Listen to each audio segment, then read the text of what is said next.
وقتی که من با واسطه تلفن با ماما شریف در صحبت بودم و قریب که گریه کرده بود، من رو آرام کردم و هنگامی که ما به عائله اونها تشریف آوردیم و معلوم گردید که و یکی از مهاجران آسیب پذیری است که و کمک ما محتاج بود و باید به وی همین کمک رسونده میشد.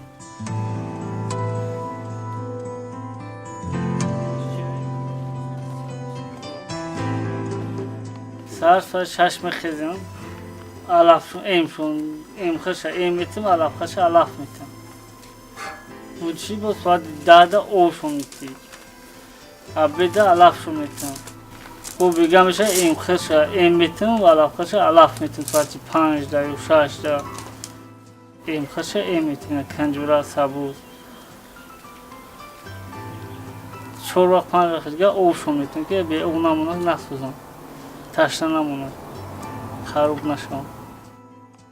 لایه های یوسایی شش بخشم دادن بیزنس کنه علف همه شما داگن و اونجا باید ببختم بیزنس کنم بفروشم کنم.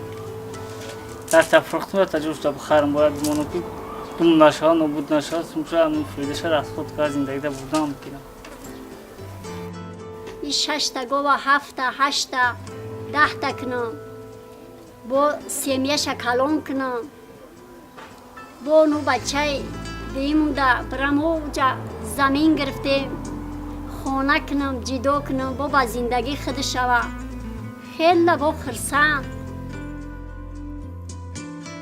واسه دارم برای وقتی روزی دراز میگردی میگردی پاتیناشو میگردی ایش سمیرای او سمیرای دست میکنم که با همون ملیساج نمیتی فیملیسش نمیتی اینجا وطن اخته نه پاسپورتت میگن نه جاتت میگن نه چی اویا بالو میکنی که زندگی تا پیش بری نه دستشه نه دزدیک نه بیراگی کنی نه هیچ فقط پشت زندگی چه وطن اخته خود وطن اخته دیگه نه شب ترزه خوب میره نه روز کجا شبم ترزه خوب میره روزم ترزه خوب میره که وزیر فیملیس میدرویا مونس میدرویا ملیسا میدرویا چسکاوی میدرویا هیچ دیگه آیخن دم برداشت نبرای خوره وطن اخته آیخن که مینته